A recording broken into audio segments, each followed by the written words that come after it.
Turning Tides is an Antiks entertainment production. You can find the show on social media at the Turning Tides Podcast on Facebook, Instagram, Threads, and YouTube, and at Turning Tides Pod on Bluesky and Mastodon. For more information, or if you're interested in sponsoring the podcast or collaborating, please contact us at the Turning Tides Podcast at gmail.com. Thank you. Warning. This episode of Turning Tides contains depictions of murder, sexual assault, war, violence, torture, child abuse, suicide, and genocide. A mighty king will arise, who will rule with great power and do as he pleases. Book of Daniel, Chapter 11, Verse 3. During the siege of Tyre, the Macedonians subjected the Tyrians to heinous torture before murdering them. They would bind a person's arms and legs together before stripping them of their clothing. Next, they would affix the person to 2 pieces of wood which had been fastened together to form a capital T. Finally, they would drive nails or spikes through the person's ankles and wrists to hammer them into place. If a family was rich enough, they would pay a bribe to the executioners so that the nails would sever an artery, killing their family member within minutes, instead of anywhere from hours to days. Most of the 2,000 victims of the siege of Tyre did not have the luxury of family wealth, and they had to endure the crucifixion in its entirety. Most were beaten or whipped before being crucified. Others had their legs broken. This ensured the maximum amount of suffering for the victim. Once hoisted up into the sky, the healthiest lasted the longest. The weakest would be unable to hold themselves up for very long, and would be unable to breathe under their own body weight. Others died from sepsis, which developed from the untreated wounds inflicted by the Macedonians. Some died from dehydration and exhaustion. What we know for sure is that on a field in modern-day Lebanon, 2,000 human beings were murdered by mass crucifixion, ordered by a single man. Who was this atrocity in human guise, who had shattered the peace of the Levantine peoples? Alexander III of the House of Argeadae was a man who claimed divinity, while also directly murdering or ordering the deaths of upwards of 750,000 people. Born in late July of 356 B.C.E., there were more than a few indications that Alexander was destined to be a warmongering sadist with a god complex. As a child, he was brought up in the Macedonian court, where he was supposedly taught by Aristotle for several years. His father, Philip II of Macedon, had been slowly and methodically laying the foundations for a strong central government with an even more powerful standing army. His small kingdom had once been a launch pad for the Persian forces to invade Greece. During that time, Macedonian soldiers fought side by side with the Persian immortals, but Philip was planning his own invasion of the once great Persian Empire. He had managed to form a vast realm which spread to parts of modern-day Greece, northern Macedon, Serbia, Bulgaria, Albania, Kosovo, and Turkey.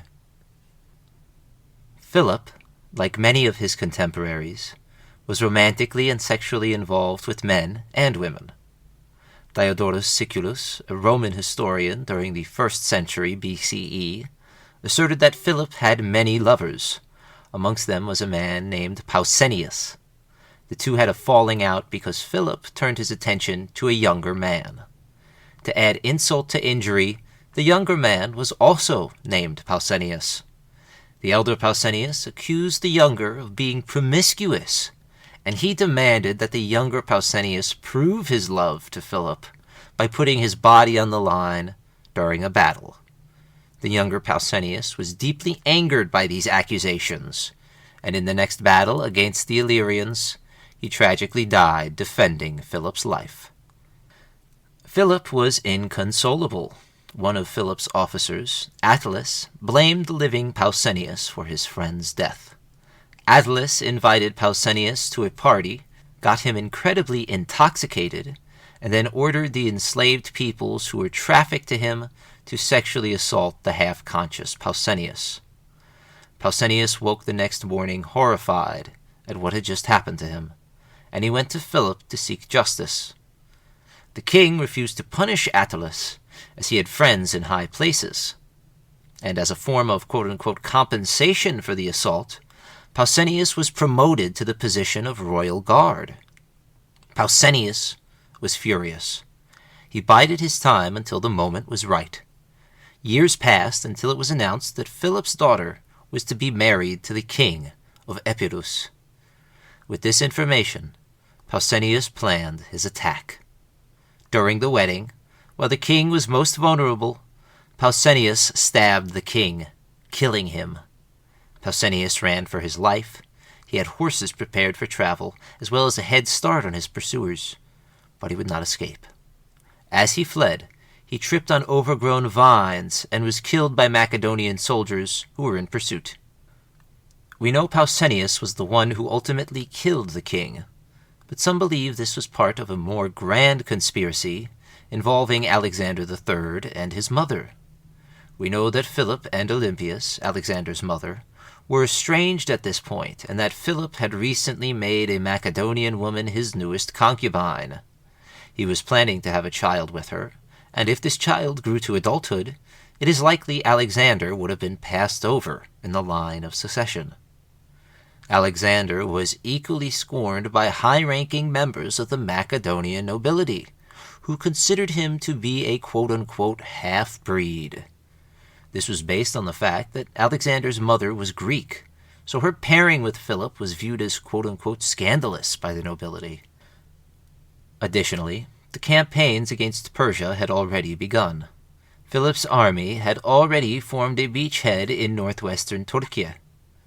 Alexander was not brought along for these engagements, and there was little indication that Philip intended to bring Alexander along at all. If this would have continued, Alexander would have been seen only as a regional governor, as opposed to Philip, who would have become the quote-unquote great conqueror. All of this circumstantial evidence has led several historians to speculate that Alexander the Great was involved in a conspiracy to end his father's life. In any case, Alexander became the king of Macedon. It took 2 years of consolidating his rule in Greece before Alexander crossed the Bosphorus and brought the fight into Asia.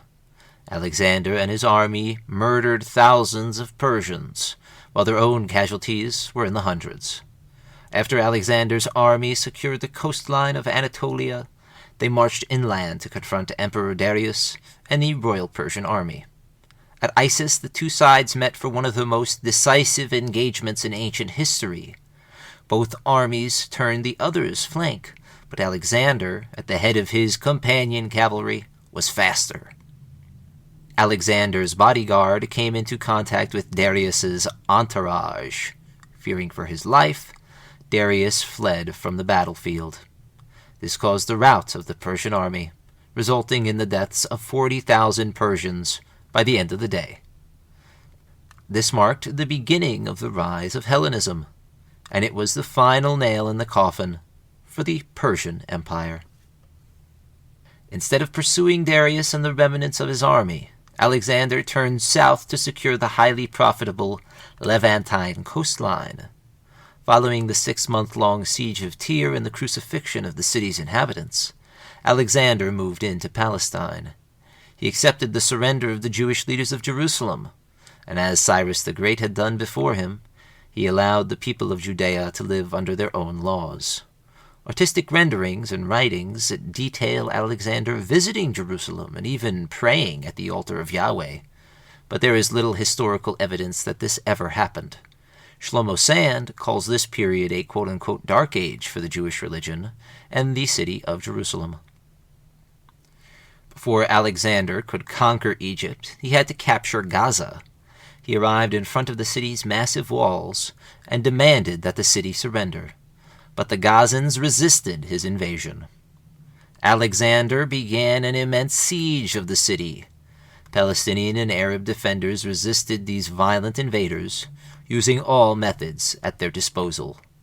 In one instance, an Arab warrior feigned surrender and went before the king. While he was genuflecting, he pulled out a hidden blade and nearly killed the Macedonian invader. Alexander sidestepped the fatal blow just in time, but he was still wounded in the shoulder by the would-be assassin. In another instance, Alexander was struck with an arrow to the shoulder and collapsed from blood loss, but he was revived by Macedonian doctors. Gaza's defending governor, or satrap, was a Persian man named Betis. He did all he could with his small garrison, but Macedonian attempts at undermining the city's massive walls were often successful. For 2 months, the Gazans fought for their city. Alexander was trying to speed his conquests along, so he ordered a massive mound to be constructed, which was so large that it surpassed the height of the city's defensive walls. Catapults and ballistae were now able to fire directly into the city. After 2 months of devastating warfare, the walls collapsed, and Alexander's army stormed Gaza. Betis continued to fight for the city. When his men deserted him, he kept fighting until he was surrounded on all sides. Only then did he surrender. Once in Macedonian custody, Betis was brought before Alexander. Instead of kneeling and begging for his life, Betis stood defiantly before the Macedonian king, refusing to look him in the eyes. This sign of quote-unquote disrespect deeply enraged Alexander, who demanded that Betis be made an example. Emulating the death of Achilles, the Macedonian conquerors ran a rope through Betis's foot, likely through the ankle and around the Achilles tendon. Then they tied this rope to the back of a chariot and ran Betis through the streets until he died. Following this gruesome public execution, the city's inhabitants were shown no mercy. All men of military age were executed, while the women and children were trafficked and enslaved. In total, 10,000 Gazans died in the siege, and the number of people who were trafficked and enslaved is lost to time. Gaza, once a flourishing port city and a gateway to Egypt, was now a smoldering wreck. Alexander sent the riches he seized to his friends, including vast amounts of incense.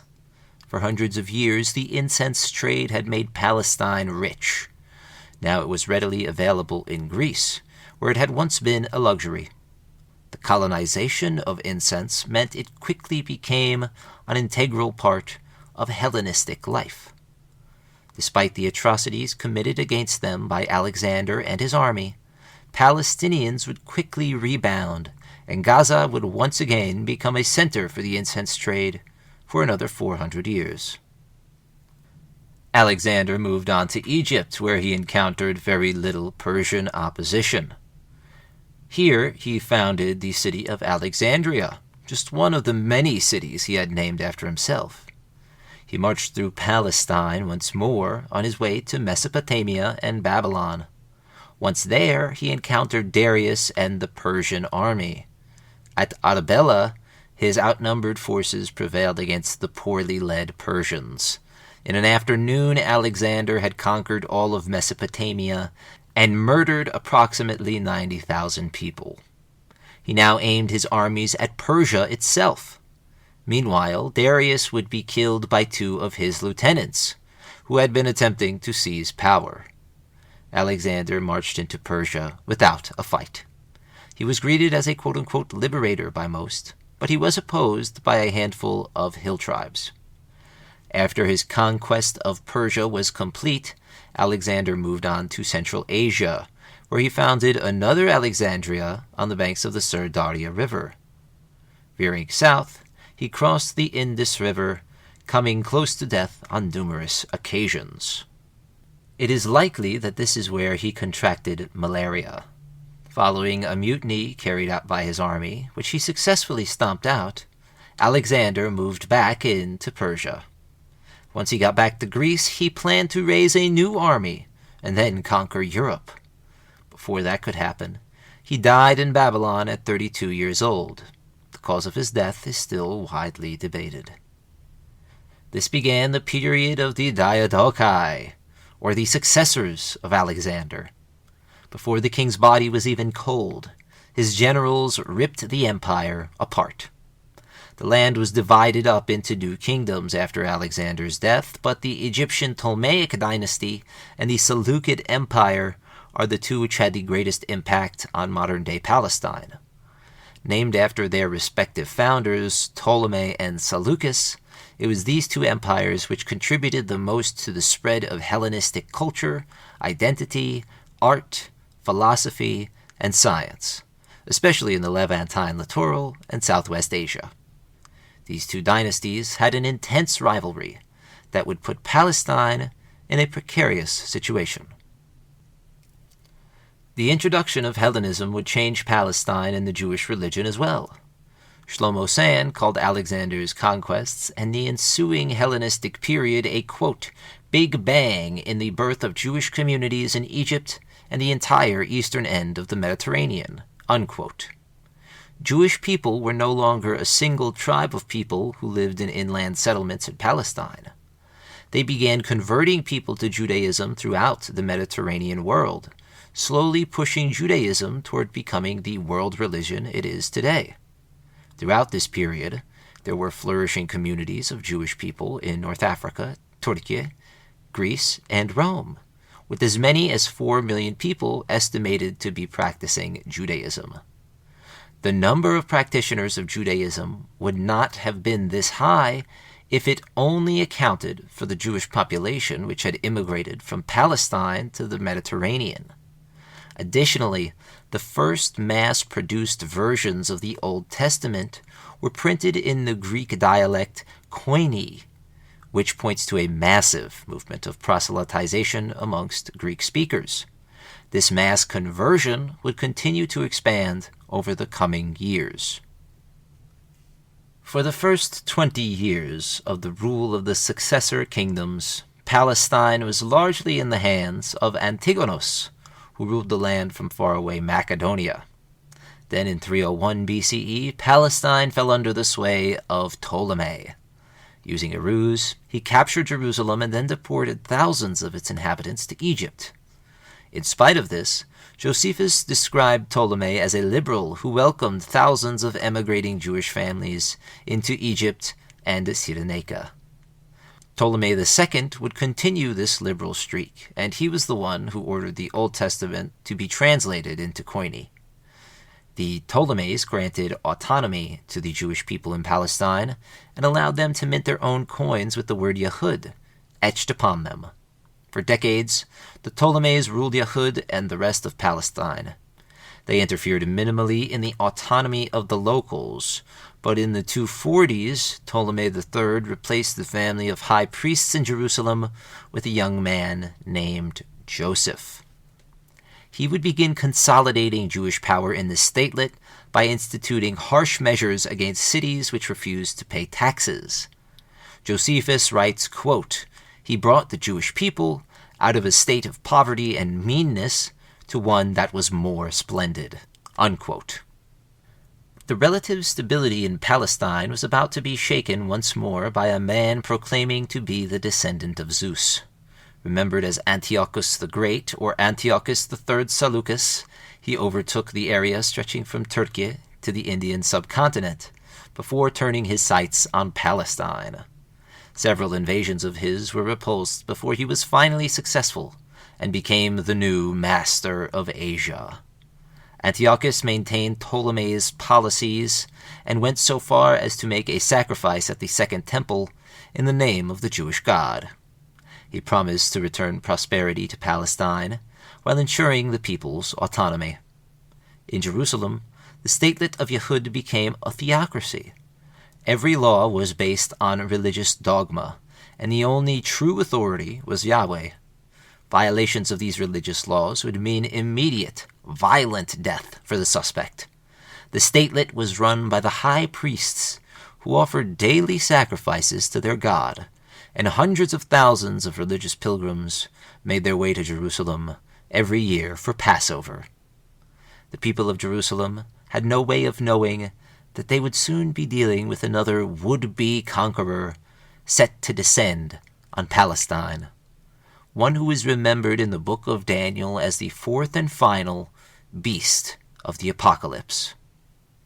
Before that, a new power began rising in the west to directly challenge the Seleucid Empire for control of southwestern Asia and Greece. The Roman Republic had recently defeated Carthage in the Second Punic War, and their capture of vast territory in North Africa positioned them as one of the leading polities in the Mediterranean struggle for power. Determined to get revenge on the Macedonians for being allied to Carthage, Rome moved on the Balkans with fervor. The Roman legions trounced the Macedonians at the Battle of Cynocephalae, marking the end of the dominance of the Greek hoplite. The victory was so complete that Macedon was relegated to their southern Balkan crown lands, while their claims to the Aegean islands, Turkey, Greece, and Thrace were forfeited. With this victory, Rome cast itself as the quote-unquote liberator of Greece. A fight between the Roman legionnaires and Antiochus the Great's Seleucid Empire was all but guaranteed. Rome took the initiative and declared war in 192 B.C.E., using the pretext of coming to the aid of their Greek allies. They forced the Seleucids out of Greece and crossed into Turkey, where the two sides met for a decisive engagement remembered as the Battle of Magnesia. The battle started out well enough for Antiochus the Great. His forces had driven the Roman left all the way back to their reinforced camp, where a small contingent of Roman security forces were holding back repeated Seleucid attacks. Similarly, on the Seleucid left, the Roman cavalry, alongside their Pergamese allies, had devastated the Seleucids opposing them. Instead of continuing their pursuit of the Seleucid cavalry, the Pergamese wheeled their horses around and struck the flank of the Seleucid infantry. At the same time, the vaunted war elephants of the Seleucids went on a rampage amongst their own men in the battle's center. Pressed on all sides by friend and foe alike, the Seleucid infantry dropped their pikes and swords and ran for their lives. Within an afternoon, all of western Turkey now belonged to Rome and their allies. Antiochus the Great was down but not out. However, his supply of gold was seriously depleted from the recent wars with Rome. He went raiding in Persia in order to replenish his state's dwindling treasury. While he was raiding a temple dedicated to the god Belos, he was assassinated. Antiochus III had reigned for 36 years, but he was just 54 when he died. He was survived by two sons, who were named co-kings of the greatly diminished Seleucid Empire. One of these sons is remembered as Antiochus IV, or Antiochus Epiphanes, the god manifest. Epiphanes could not abide ruling the Seleucids alongside his brother, so he quickly had his brother executed, along with any other family member who could have challenged his authority. Once he had secured his throne, he looked for new conquests in an effort to restore the quote-unquote greatness of the Seleucid Empire. He invaded Egypt in 170 B.C. and was able to unite Alexander the Great's former conquests for the first time. His absolute rule over the area would not last long. Jerusalem was in open revolt. The catalyst for this uprising was the unfortunate fact that Epiphanes did not continue the tolerant religious policies which his father had maintained. In fact, he largely blamed his father's tolerance for the downward spiral of the Seleucids. He demanded that the Greek pantheon of gods be the sole legal religion in his empire. This obviously upset the Jewish people of Palestine, who saw it for what it was, a blatant attempt to control their lives and their traditions. Epiphanes was not a forgiving man. He chose a new high priest for Jerusalem, changed the city's name to Antioch Hierosolima, and ransacked the Second Temple, stealing the ancient artifacts inside. Additionally, he demanded the Jewish people of the city make sacrifices to him as the God manifest, a sacrilegious act which would equate to apostasy. Finally, he deported upwards of 10,000 Jewish people. Unfortunately for the God manifest, Rome would not allow this resurgent Seleucid empire to stand. The Republic dispatched their boldest diplomat, Popilius Laenus, to deal with Epiphanes. King Epiphanes told the diplomat he needed time to consider their proposal to withdraw from Egypt. In response, the diplomat used his walking stick to draw a circle in the sand around where Epiphanes was standing. He told the Seleucid king to make a decision before he stepped out of the circle, or else. In the end, Epiphanes was forced to meekly submit to the Romans and withdraw from Egypt. This instance inspired the expression, "a line in the sand." Meanwhile, the Jewish people of Jerusalem had continuously refused to make sacrifices to Epiphanes. Epiphanes decided that another example had to be made of the Jewish population in Palestine. Arriving on the Jewish Sabbath, or Day of Rest, Epiphanes stormed Jerusalem. He killed thousands, ripped down the city's walls, and constructed a new citadel, the Agra, to honor the Greek pantheon of gods. Next, he banned Judaism throughout the realm. He also forbade the Sabbath or any religious observance in the temple. Finally, he ordered pig flesh to be smeared all over the Second Temple. Those found practicing the religion in secret were burned alive, while others were crucified. Women who were found circumcising their babies were thrown from the walls of the city, along with their children. The Torah was publicly burned. This escalation fueled the belief that the apocalypse and Jewish liberation from an oppressive regime was right around the corner. This is the time at which Flavius Josephus begins his historical accounts of the Jewish wars. He states that most people were against the ridiculous decrees of Epiphanes, save for his hand-picked yes-men. The people had no other recourse but to rebel, and they joined an armed family of Jewish people who were fighting for their religious rights in the hills. They are remembered as the Hasmonean dynasty, or by one of their leaders' sobriquets, the Maccabees, which translates to the Hammers. At first, the Jewish rebels fought for the Hasmonean patriarch, a man named Mattathias. He was a priest who could not abide by making sacrifices to any other god.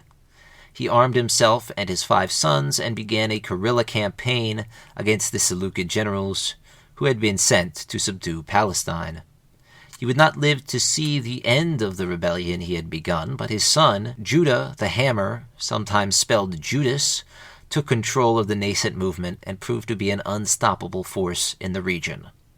Around the hills of Jerusalem, 3 Seleucid armies were defeated by the Jewish guerrilla fighters. Epiphanes quickly rescinded his religious decrees and the demands of sacrifice in his name. It did not work, and the rebellion continued unabated. Epiphanes was putting down rebellions in Persia, where he died in 164 B.C.E. That same year, Judah consolidated his rule over the city of Jerusalem and its surrounding area. Seleucid generals still periodically came in and attempted to conquer the city.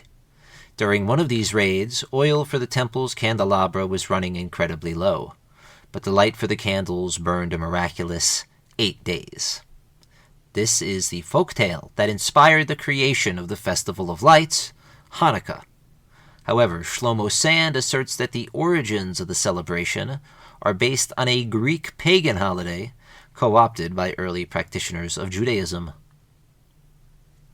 The upstart Jewish state of the Maccabees attempted to emulate the Jewish theocracy of yesteryear. For example, the sovereign was named both king and high priest.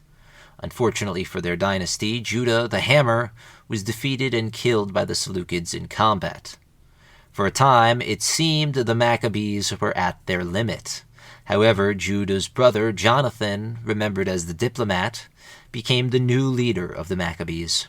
Jonathan used manipulative tactics to pit the emperors of Egypt and Seleucia against each other, so that he could have a clear path toward ruling Jerusalem. Besides his shifting alliances with his two immediate neighbors, Jonathan reached out to Rome for friendship, and they recognized him as the rightful ruler. Jonathan's friendship with the Roman wolf sowed the seeds of destruction which would ultimately end his family's reign over Palestine. His own demise would be at the hands of a different faithless ally. Jonathan was lured to Ptolemais, modern-day Akka on Palestine's northern coast, where he was murdered. His brother Simon became the new head of the Maccabees.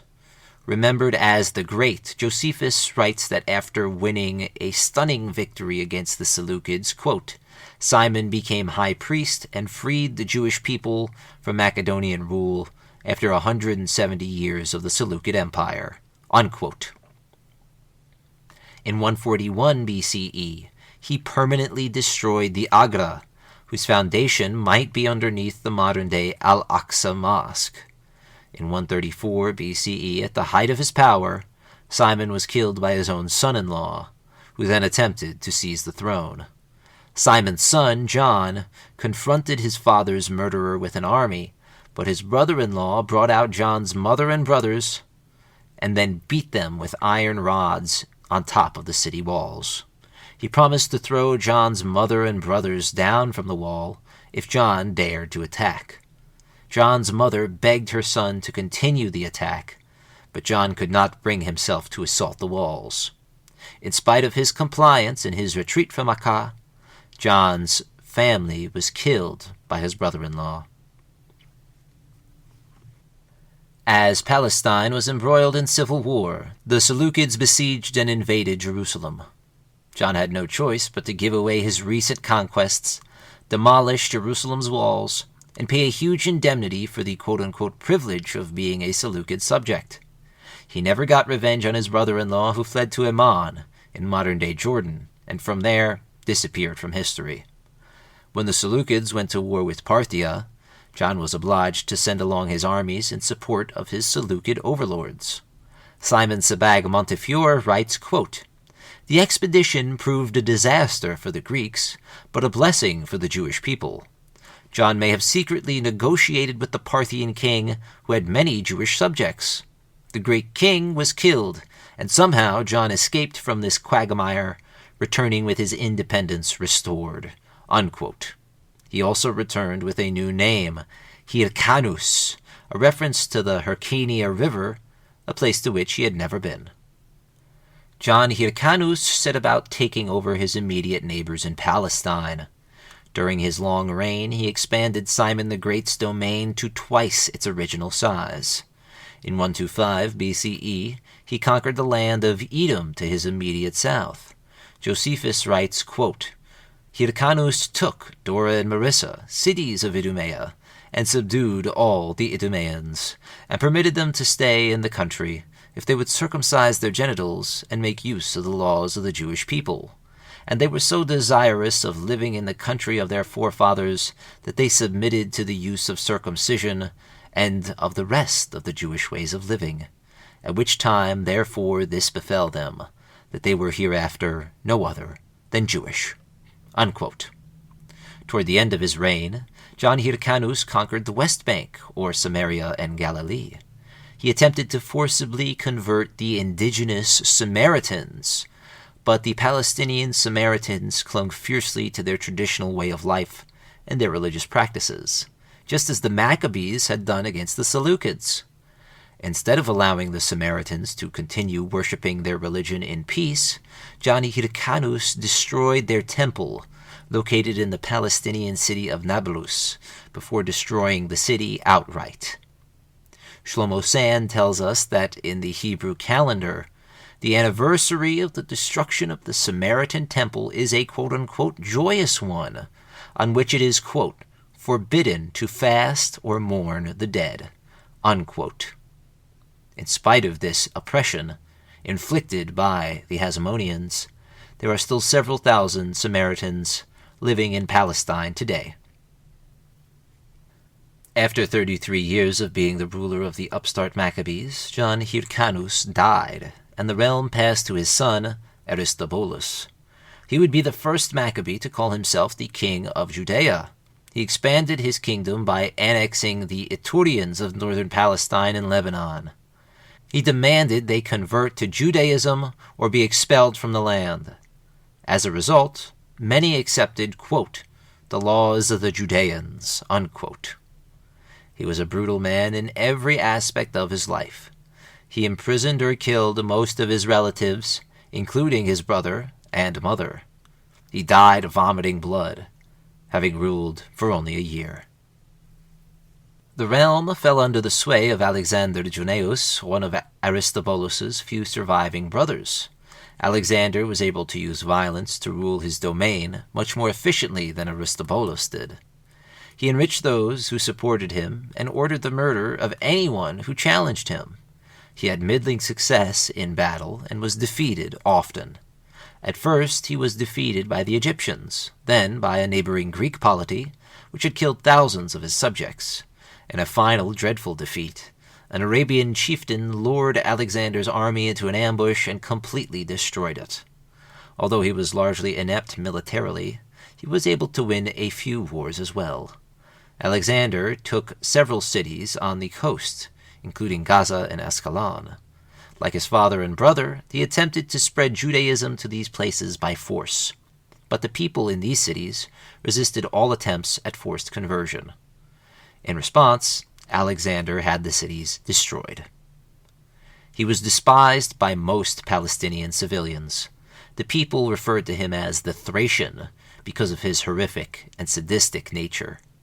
On several occasions, the people rose against Alexander, but each time he put down their rebellions with immense violence. In one instance, Simon Sebag Montefiore, quoting Josephus, claims Alexander Junius killed 50,000 of his own people who dared to resist him. Following this massacre, many rebels turned to Demetrius of the Seleucid Empire for assistance. They promised their fealty in exchange for an army. The mercenary forces of Alexander and the Judeo-Seleucid forces met each other in battle. Demetrius won, but the loyalty he was promised was in short supply, and many Jewish peoples now joined Alexander in the hills, where he waged a guerrilla campaign against the Seleucids, as his forefathers had done. Upset at being betrayed and frustrated by Alexander's continued rebellion, Demetrius left the country to its own devices, and Alexander returned triumphantly to Jerusalem. He ordered 500 of his detractors to be crucified in the middle of the city, while the victims' families were executed in front of them.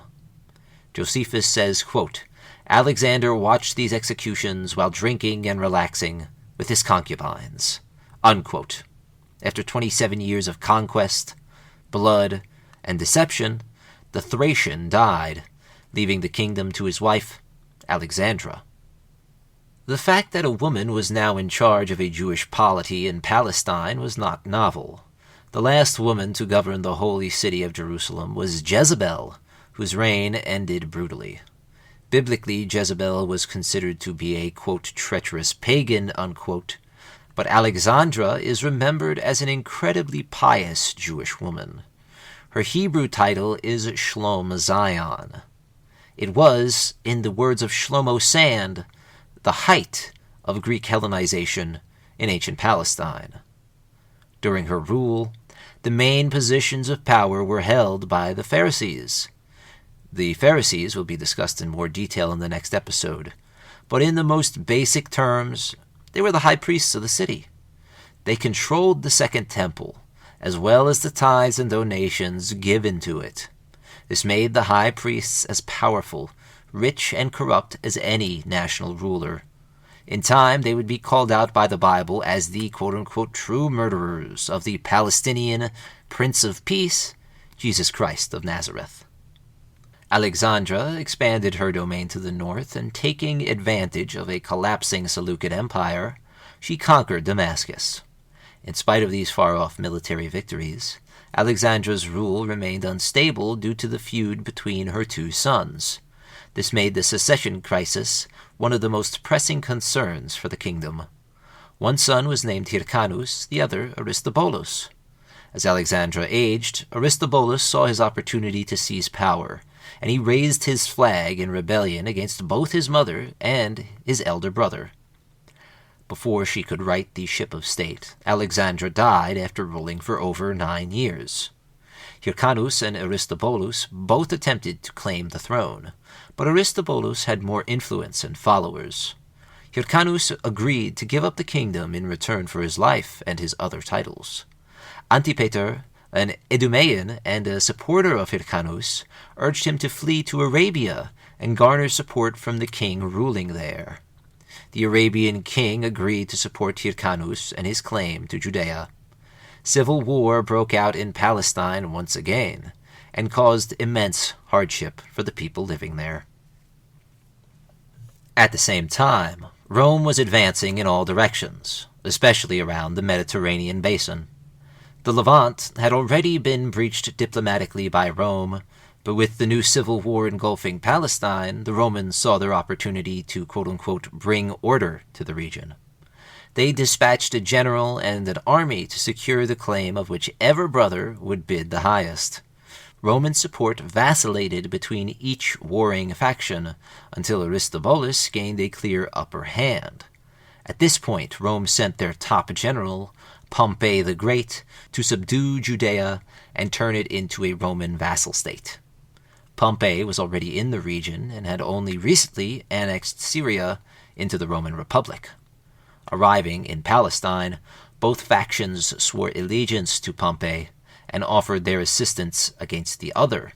Unfortunately for Aristobulus, he had double-crossed Pompey, and Pompey began the siege of Jerusalem. Inside the city, the factions fought over whether to allow Pompey in or to resist the Romans. When the Romans eventually broke through the walls, Aristobulus and his supporters retreated to the Second Temple, where Pompey besieged the temple itself. The siege lasted 3 months before the towers defending the temple came down. When the legionaries broke into the temple, the priests continued their religious observances, even while they were being murdered. Some were also murdered by fellow Jerusalemites from the various factions in the city, and others chose to throw themselves from the temple walls to their deaths. In total, 12,000 were murdered or took their own lives. Pompey was now in control of Jerusalem. Rome had just arrived in Palestine, and it would take 700 years for them to depart. Pompey had heard bizarre rumors about the Jewish religion, and he wanted to see the Holy of Holies for himself. Unlike other conquerors, he left the riches he found untouched and returned the temple's administration to the Jewish Pharisees. In return, however, Judea had to provide tribute to Rome, and Rome annexed large chunks of the Palestinian coastline directly into the Republic. On the next episode of the Turning Tides podcast, Rome will cement its rule in Palestine through coercion, violence, and destruction, and we'll discuss the ways in which the Palestinian people resisted this oppressive regime. I hope you'll join us for the 3rd episode in our History of Palestine series, Lamentations. Thank you so much for listening. I'm your host, Joseph Pascone, and I hope you all have a great day.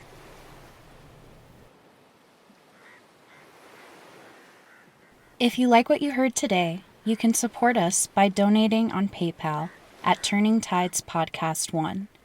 We would also appreciate it if you take the time to rate and review Turning Tides on whatever platform you use to listen, and share the show with your family and friends.